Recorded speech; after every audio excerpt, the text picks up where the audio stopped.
Cette montagne, vous la connaissez sûrement de nom. Il s'agit du K2, le deuxième plus haut sommet du monde après l'Everest, culminant à plus de 8611 mètres d'altitude, considéré par beaucoup comme l'un des monts les plus impitoyables et dangereux de la planète. En moyenne, pour 100 ascensions réussies sur ce sommet, environ 23 alpinistes succombent sur ses flancs. Généralement, les grimpeurs qui ont l'expérience et le courage de s'y aventurer viennent à bout de cette ascension en une petite semaine. Mais croyez-moi, aujourd'hui, on va parler d'ordre de grandeur juste absurde.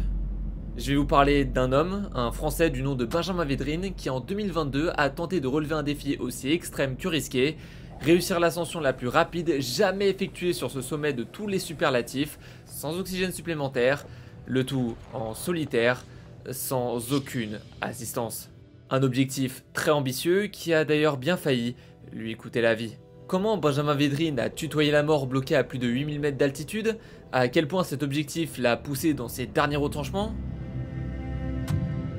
C'est sûrement l'histoire de résilience la plus inspirante et mouvementée que j'ai jamais racontée sur cette chaîne, et je le pense sincèrement, elle m'a beaucoup marqué. Alors accrochez-vous, installez-vous confortablement pour assister au summum de l'inconfort et découvrir les limites les plus profondes et insoupçonnées du corps humain.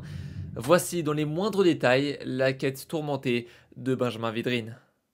En somme, l'histoire que je m'apprête à vous raconter est une parfaite synthèse entre course contre la montre et connexion avec la nature, et c'est exactement ce que représente ma montre Lacrosse de chez Holzkern. Le parfait équilibre entre le temps qui passe et qui, vous le verrez, mettra une pression constante sur les épaules de Benjamin pendant son ascension, et le respect de la nature aussi belle que redoutable dont il va devoir faire preuve et qu'on retrouve sur son cadran en holite et son bracelet en cuir véritable. Chaque création de Holzkern est un clin d'œil à la nature. Ce bracelet que j'ai prévu d'offrir pour la fête des mers qui approche à grands pas a été conçu avec du bois de noyer non issu de la déforestation. Quand Benjamin refait la même ascension, elle n'est pas identique. Les conditions météo ne sont pas les mêmes, il ne met pas les pieds exactement au même endroit. Chaque ascension est unique, comme les près de 1000 modèles différents de montres et de bijoux pour hommes comme pour femmes, disponibles sur leur site et garantis 2 ans. Ce bracelet est conçu en bois de noyer et or rose. Ce collier aussi. Ce bracelet de perles est fait en holite et en pierre du nom de Jaspe Picasso, que personnellement je trouve magnifique. Holzkern, c'est une entreprise familiale qui depuis 2015 concilie leur amour pour la nature et leur savoir-faire. Ils ont déjà 10 magasins physiques en Autriche et en Allemagne. Ils sont tellement partout que le prochain sera sur le K2 pour permettre à Benjamin de se reposer pendant son ascension. Bref, j'espère que ma sélection vous a inspiré pour vos idées cadeaux pour la fête des mères. Foncez vous faire plaisir et régaler votre maman en cliquant sur le lien en description ou en flashant ce QR code pour bénéficier de 10% de réduction avec le code BUGS. La livraison en 2 à 5 jours ouvrés est gratuite, tout comme les retours sous 24 jours, vous pouvez y aller. Maintenant, retournons à la quête tourmentée de Benjamin Védrine. Tout commence en juillet 2022. Benjamin vient tout juste de fêter ses 30 ans et pour marquer le coup, il se rend en Himalaya après plusieurs mois de préparation intense pour accomplir un objectif qui l'a toujours attiré. Gravir un sommet de plus de 1000 mètres le plus rapidement possible. Pour vous introduire brièvement le personnage, Benjamin, depuis ses 16 ans, c'est un grand adepte de grimpe et de ski de pentraide, un mix d'alpinisme et de ski de randonnée. Il a grandi à Châtillon en Diois, un petit village niché au pied de la réserve naturelle des hauts plateaux du Vercors, en pleine montagne, et très vite, il a décidé de consacrer sa vie professionnelle autour de ses passions. À 24 ans, il devient guide de haute montagne après l'obtention de son diplôme de l'ENSA, l'École nationale de ski et d'alpinisme, et en parallèle de ses études, il s'entraîne, enchaîne les succès, dans l'objectif de se faire un nom et de gravir les échelons pour peut-être un jour affronter les montagnes les plus redoutables de l'Himalaya. Les opportunités se multiplient pour lui grâce à son talent juste indéniable en alpinisme comme en ski. Il a notamment participé à une expédition historique sur le Pandra, un sommet népalais très peu connu culminant à 6700 mètres qu'il fut le premier à gravir via sa face nord-est, accompagné de 2 grimpeurs français, Mathieu Détry et Pierre Labre. Fort de ses nombreux succès et de ses premières expériences en Himalaya, les objectifs de Benjamin deviennent de plus en plus ambitieux. Au-delà de vouloir battre des records, il veut découvrir ses propres limites physiques en s'imposant des défis absolument surréalistes pour le commun des mortels. Il n'a pas peur de rêver grand, il s'entraîne pour et rien ne le stimule autant que l'adrénaline qu'il ressent quand il pratique ce qu'il aime, perché à plusieurs kilomètres d'altitude. Allez, maintenant que les brèves présentations sont faites, ouais, je dis bien bref parce que résumer l'entièreté de ses exploits en guise de présentation reviendrait à réaliser un véritable film, il est temps pour nous de revenir là où on en était, en juillet 2022, en Himalaya. L'objectif de Benjamin, il est très clair. Il veut battre le record du monde de vitesse d'ascension sur le Broad Peak. l'un des 14 sommets de plus d'1000 de la chaîne de montagnes de l'Himalaya, culminant à 8051 mètres d'altitude. Ouais, pour l'instant il ne vise pas encore le K2, mais vous inquiétez pas, on va très vite en venir. Retenez bien d'ailleurs tout le contexte, ce sera très important pour comprendre la suite. Ça fait depuis 1984, soit près de 40 ans, que le record de vitesse d'ascension sur cette montagne est détenu par un certain Krzysztof Walicki, un montagnard polonais qui a réussi l'exploit d'atteindre son sommet en moins de 15h30. Le tout en solitaire et sans oxygène. Un chrono qui ne fait pas vraiment peur à Benjamin, il a confiance en lui, il sent qu'il a les compétences de le surpasser, et c'est ce qu'il va faire. Il se lance donc depuis le glacier Godwin-Austen à 4900 mètres d'altitude en n'emportant que de maigres réserves sur lui. Il n'est pas accompagné de porteurs, il n'a pas de bouteille ni de masque à oxygène, ce qui fait que là-haut, il n'aura pas le droit à la moindre erreur. Si Benjamin prend le risque de ne pas apporter avec lui ce genre d'équipement qui clairement pourrait lui sauver la vie en cas d'imprévu dans un environnement aussi hostile, c'est pour une raison purement stratégique. Sans bouteille, sans masque et sans grande réserve, il pourra avancer bien plus vite et gravir les sections les plus extrêmes avec beaucoup plus de confort et de souplesse. C'est tout l'objectif de ce qu'on appelle le style alpin, où l'idée c'est de s'alléger au maximum pour limiter les contraintes liées au poids et taper des ascensions en des temps records. C'est un style aussi impressionnant que dangereux et croyez-moi, on aura bien l'occasion d'en reparler. C'est donc en style alpin que Benjamin s'attaque au Broad Peak et pour vous l'expliquer sobrement, il a littéralement pulvérisé le record de Krzysztof. Là je vous parle pas d'un écart d'une trentaine de minutes, ni d'une heure, ni même de 2 heures, non, 8 heures. Il a explosé de 8 heures un record qui depuis presque 40 ans n'avait pas bougé, avec un chrono absolument lunaire de 7 heures et 28 minutes. 7h28 7h28. Wouh. Ah, oh, même pas en rêve. Qu'est-ce que c'est magnifique.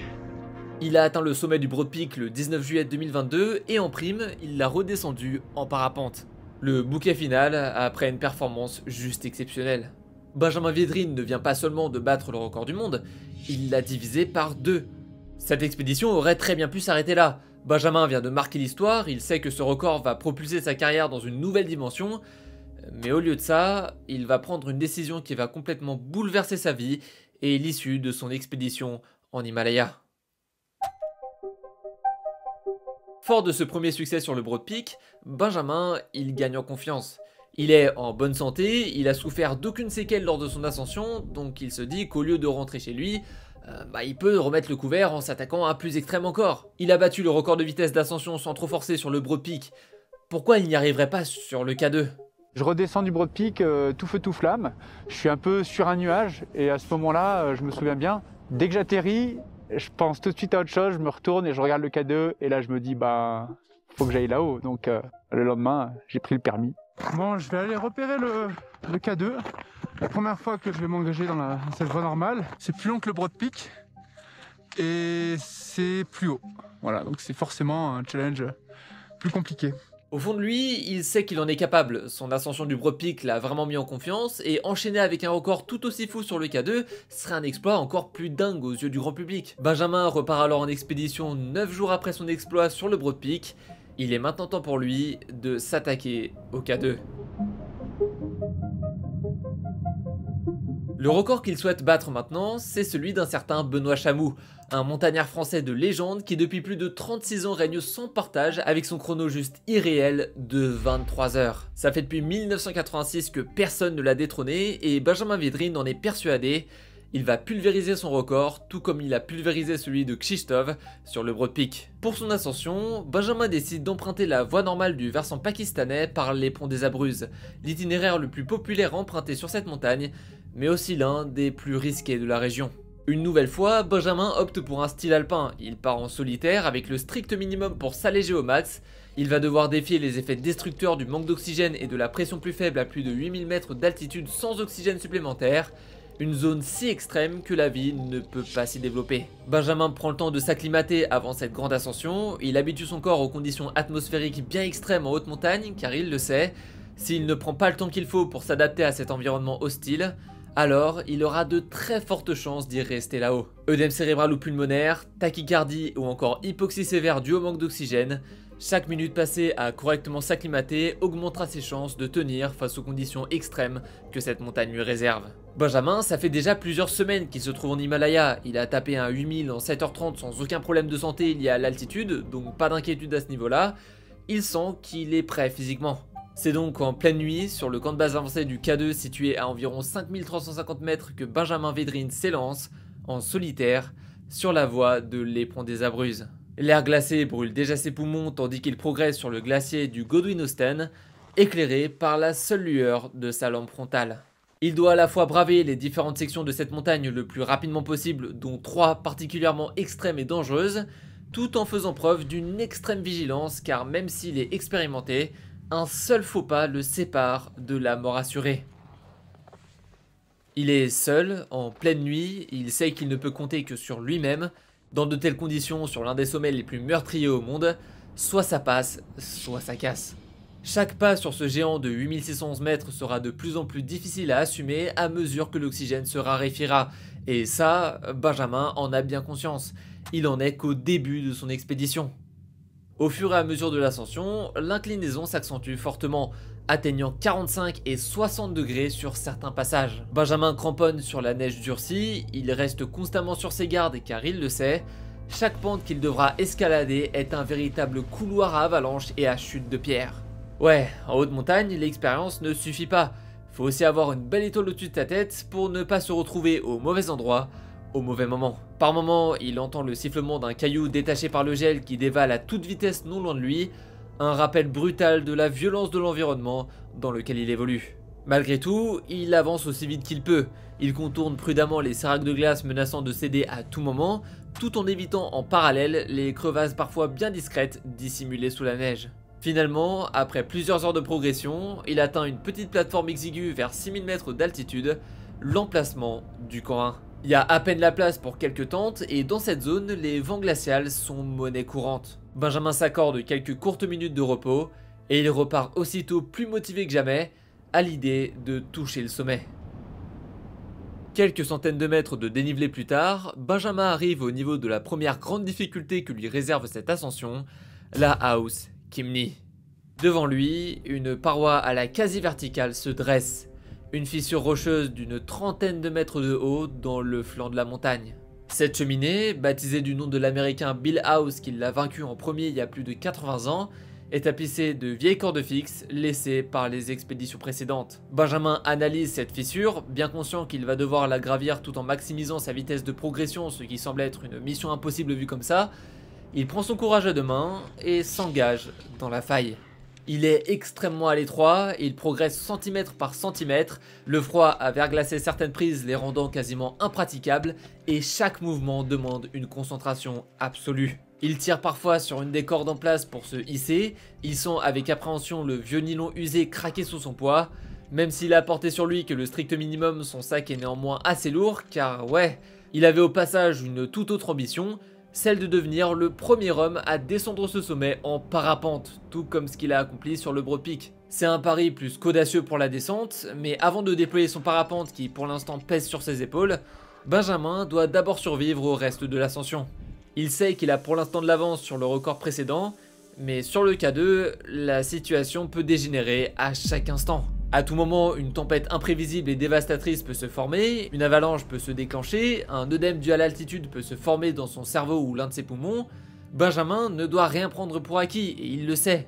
Impossible de crier victoire trop vite dans un tel environnement. Sa respiration est déjà rendue difficile par l'altitude et l'effort intense le force à s'arrêter brièvement en plein milieu de la paroi pour reprendre son souffle.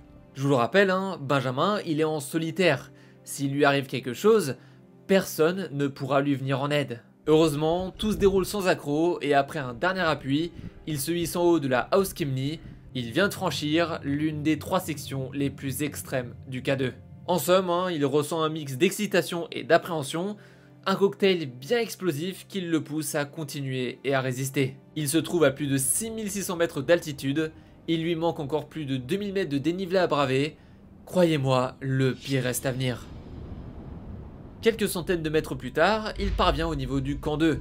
Il s'accorde quelques gorgées d'eau, car à cette altitude il faut penser à s'hydrater même si la soif ne se fait pas sentir, pour justement prévenir le mal des montagnes. Son corps commence à vraiment ressentir la fatigue de l'ascension éclair qu'il entreprend, mais mentalement il reste concentré sur l'objectif. Benjamin repart aussitôt, car il doit maintenir son rythme s'il veut atteindre le sommet en une seule poussée, sans avoir à prendre de pause. Au-dessus du camp 2 s'élève la fameuse pyramide noire, un immense bastion de rochers sombres qui donne au K2 son profil caractéristique. C'est l'une des sections les plus complexes de l'éperon des Abruzzes, environ 400 mètres de parois mixtes, un véritable labyrinthe de roches, de glace et de neige durcie. La pyramide noire est une section qui demande un sang-froid et une concentration de dingue. Benjamin doit progresser le plus rapidement possible, mais ici, l'escalade exige une grande précision. Ses muscles sont engourdis par le froid et le manque d'oxygène, il cède des cordes fixes présentes par endroits, et malgré son expérience d'alpiniste chevronné, il sent vraiment la différence qu'impose l'altitude. Ses mollets brûlent, ses mouvements sont plus lents qu'à l'accoutumée, et il doit reprendre son souffle très fréquemment. La fatigue commence à sérieusement gagner du terrain, mais Benjamin doit rester focus pour braver ses parois instables par endroits, tout en croisant les doigts pour ne pas être victime d'une chute de pierre provoquée par la chaleur du soleil, libérant certaines roches jusqu'alors retenues par la glace. Comme je vous le disais plus tôt, il sait très bien que l'issue de son expédition dépend en partie du hasard. Quand la nature se manifeste, généralement c'est elle qui gagne sans trop de soucis, et l'accepter, ça demande beaucoup d'humilité. Benjamin finit par braver la pyramide noire sans accroc majeur, si ce n'est la fatigue qui devient de plus en plus difficile à supporter. La pente s'adoucit, le terrain redevient principalement neigeux, il débouche sur l'épaule du K2, un vaste replat incliné aux environs de 7600 à 8000 mètres d'altitude, et clairement Benjamin, il vit un enfer. Les conditions sont vraiment exécrables. Il faut faire la trace tout le long, c'est horrible. C'est dur, c'est dur, c'est dur. Ah, j'aurais pas cru ça aussi dur. Bon, après une bonne heure de pause, j'ai décidé que j'allais continuer. Je sens qu'il y a le créneau, donc ça vaut le coup de le prendre. Vraiment, je vais aller vraiment tranquille. En moins d'une journée, Benjamin Védrine atteint la très redoutée zone de la mort. Il a désormais passé la barre des 8000 mètres et il lui reste seulement 600 mètres de dénivelé à braver. Dans cette zone, l'organisme humain se dégrade extrêmement rapidement, ne pouvant plus s'acclimater au manque d'oxygène. Chaque minute passée ici puise dans les réserves vitales et diminue les chances globales de survie des alpinistes qui s'y aventurent. C'est une véritable course contre la montre, pas question de rester bloqué dans une zone aussi hostile. Benjamin sait qu'il s'attaque à la partie la plus angoissante et dangereuse de son ascension. Il a parcouru en moins d'une journée plus de 3000 mètres de dénivelé positif. Il est très fatigué, très affaibli par toutes les sections qu'il a bravées pour en arriver ici. Absolument rien n'est encore joué. Benjamin a commencé son ascension en pleine nuit, désormais le soleil est levé, le ciel est bleu, presque violet même, mais malgré le beau temps relatif, le vent glacé balaie la zone par violentes rafales. Il lutte mentalement contre la tentation de s'allonger, il sait que le manque d'oxygène peut le rendre confus voire même amorphe, il n'a pas de compagnon de cordée pour lui porter secours s'il perd la raison, cette solitude qu'il affectionne pour la liberté qu'elle lui apporte, se fait maintenant ressentir comme un vrai poids psychologique. Benjamin tente de chasser ses pensées comme il le peut et se concentre sur la prochaine et ultime étape, toucher le sommet. En levant les yeux, Benjamin admire le dernier grand obstacle qui le sépare du sommet, le bottleneck. Un couloir de neige et de glace étroit et effrayamment raide, coincé entre des parois de rochers à gauche et un gigantesque sérac à droite. Benjamin connaît très bien la réputation de ce lieu situé à environ 8200 mètres d'altitude et incliné à 60 degrés. C'est le passage le plus dangereux de toute l'ascension. La grande majorité des accidents mortels du K2 se produisent ici. En 2008 notamment, l'effondrement d'un morceau de ce sérac au-dessus a emporté 11 alpinistes en quelques heures seulement. Ça, c'est un autre sujet vraiment glaçant qui mériterait une vidéo à part entière. Si vous voulez que je me penche sur le sujet, n'hésitez pas à me le faire savoir. D'ailleurs, si jusqu'ici la vidéo vous intéresse, sachez que plus de 90% d'entre vous regardent régulièrement mes contenus sans penser à s'abonner. Pensez à le faire, voilà, ça soutient la chaîne et c'est moins risqué que de sprinter sur le K2. Benjamin s'engage dans le bottleneck malgré le peu de force qui lui reste. Chaque pas demande une force qu'il peine à rassembler. Chaque coup de piolet est extrêmement éprouvant. Benjamin consacre ses dernières ressources pour venir à bout de cette ultime épreuve, mais en plein parcours, il sent que la situation dégénère. J'ai des déséquilibres. Là, j'ai fait une petite pause. J'ai fait une petite pause de 5 minutes. La tête dans la neige. Sa vision se brouille légèrement, ses gestes deviennent maladroits, son souffle est anormalement court, il est pris d'un sentiment de panique qui l'oppresse. Il sait que la situation est désormais extrêmement critique. Il s'immobilise un instant, cramponné à la pente, et essaye de reprendre ses esprits. Benjamin comprend avec effroi qu'il est en train d'atteindre ses limites physiologiques. À moins de 300 mètres verticaux du sommet, son corps tire la sonnette d'alarme. S'il continue, il risque tout simplement de s'effondrer définitivement. La décision est cruelle mais nécessaire. Benjamin doit renoncer au sommet, car mieux vaut redescendre tant qu'il a encore un semblant d'énergie et de conscience. Benjamin tente de lutter, il sait qu'il ne doit pas céder à l'envie irrépressible de fermer les yeux ici, mais c'est plus fort que lui. Benjamin Védrine se sécurise alors sur une corde fixe, avant de s'évanouir seul, quelque part vers 8300 mètres d'altitude. En fin d'après-midi, 2 alpinistes redescendent du sommet par le même itinéraire. Eric, un grimpeur mexicain, et son compagnon Sherpa Tenzing progressent prudemment dans la traversée sous le sérac, épuisés mais euphoriques d'avoir vaincu le K2 un peu plus tôt avec l'aide d'oxygène. Soudain, Eric s'aperçoit un corps immobile accroché à la corde quelques mètres plus bas, celui de Benjamin. Les 2 hommes comprennent directement la gravité de la situation, ils lui viennent en aide, lui donnent de l'oxygène supplémentaire et des vivres, et grâce à leur aide, Benjamin reprend des forces et se réveille. Il est conscient mais très faible, le sauvetage s'annonce extrêmement risqué. Heureusement, grâce à la précieuse aide de ces 2 alpinistes, Benjamin a pu puiser dans ses dernières réserves, ce qui lui a permis de s'en sortir par miracle, sain et sauf. Benjamin Védrine vient de survivre à l'impensable. Quelques heures plus tôt, il était aux portes de la mort, seul et inconscient, à plus de 8000 mètres. Une fois de retour au camp de base, les médecins présents sur place concluent qu'il a probablement souffert d'un œdème cérébral lié à l'altitude, ce qui explique son amnésie partielle des événements. Ouais, parce que tout ça, Benjamin, il s'en souvient plus trop. Eh ben, ça n'a pas été ça. J'ai eu une défaillance, je sais pas. Je n'ai pas trop de souvenirs. La neige fraîche, le vent, tout ça réuni, ça a fait que j'ai forcé un peu plus.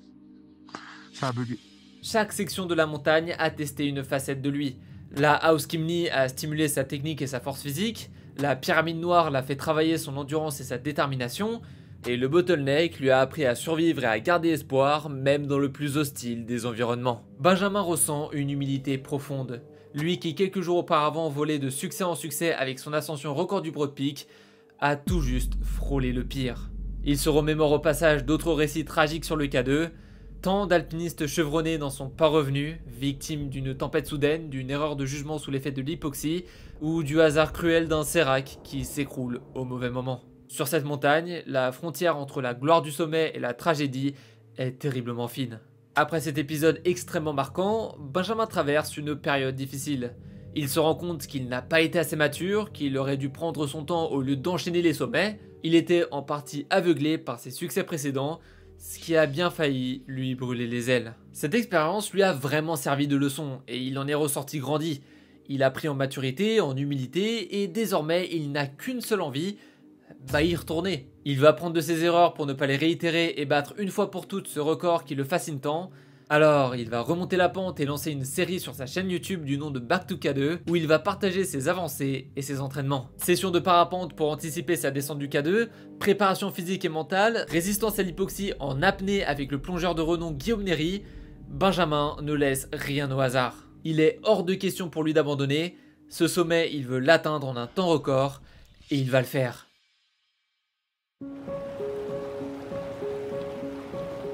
2 ans après son terrible accident sur le K2, Benjamin Védrine est de retour en Himalaya. Il sait maintenant à quoi s'attendre et connaît désormais les erreurs à ne pas commettre. Cette fois-ci, il se laisse 40 jours pour s'acclimater.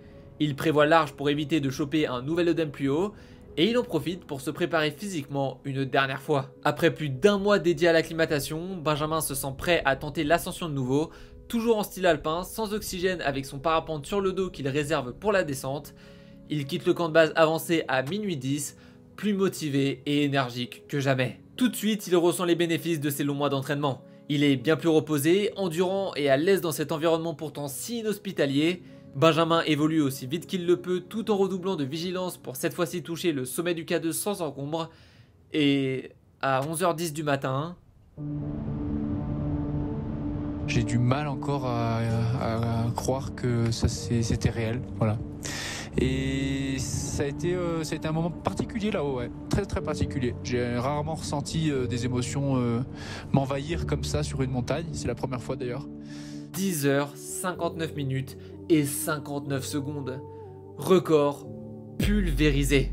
Tout comme sur le Broad Peak, Benjamin Védrine vient de diviser un deuxième record par 2 et pas des moindres, celui de Benoît Chamou fixé à 23h qui depuis plus de 36 ans n'avait pas bougé. Lors de cette ascension d'ailleurs, il n'a pas fait que gravir le sommet. Il a aussi porté secours à 2 alpinistes italiens en détresse, Marco Maggiori et Federico Secchi. Les 2 hommes se trouvaient à environ 7300 mètres d'altitude sans tente ni eau, et Marco était blessé après une lourde chute. Même si en haute montagne, personne n'est obligé de mettre sa vie en danger pour en sauver d'autres, Benjamin est tout de même remonté après son exploit pour leur porter secours et les ramener en sécurité, bien conscient du fait qu'il avait survécu à sa première tentative de 2022 grâce à d'autres alpinistes qui, eux aussi, avaient pris de gros risques pour le tirer d'affaire. Certes, ce jour-là, il a gravi le sommet en solitaire, mais il n'a pas été le seul à l'avoir atteint. 3 autres alpinistes français, Jean-Yves Fredriksson, Liv Sanzoz et Zeb Rush, l'ont également bravé sans oxygène, et nos 4 alpinistes sont tous redescendus de la plus belle des façons. Ce qui me fascine le plus dans cette histoire, c'est évidemment ce chrono hallucinant de 11 heures sur l'un des sommets les plus dangereux et extrêmes au monde, mais ce qui m'inspire le plus, c'est toute la quête qui l'a précédé. Benjamin Védrine a vu la mort en face, et pourtant, il n'a pas hésité une seule seconde à remonter sur ce sommet pour compléter son objectif le plus fou, après plusieurs mois d'entraînement intense. L'histoire de Benjamin, on peut facilement la superposer à notre échelle, car des échecs difficiles, on en a tous connus, ça fait partie du processus. Son parcours nous prouve que la patience, l'humilité et la persévérance sont des vertus surpuissantes pour encaisser et surmonter les épreuves les plus complexes. Pendant que je montais cette vidéo, Benjamin a sorti un documentaire très complet retraçant son expédition sur le Broad Peak et sa première tentative du K2. Je vous invite à passer le voir, il est très bien réalisé. Encore un grand merci à Allscorn de soutenir la chaîne. Je vous le rappelle, en flashant ce QR code ou en passant par mon lien en description, vous pouvez bénéficier de 10% de réduction avec le code MUGS. Sur cette chaîne, on parle d'histoire de sport mêlant aventure et survie. D'ailleurs, je vous ai récemment présenté l'histoire dingue de Lincoln Hall, un autre alpiniste qui a lui été abandonné vivant alors que tout le monde le pensait mort sur le sommet du mont Everest. Si ça vous intéresse, je vous la conseille vraiment. Allez, salut!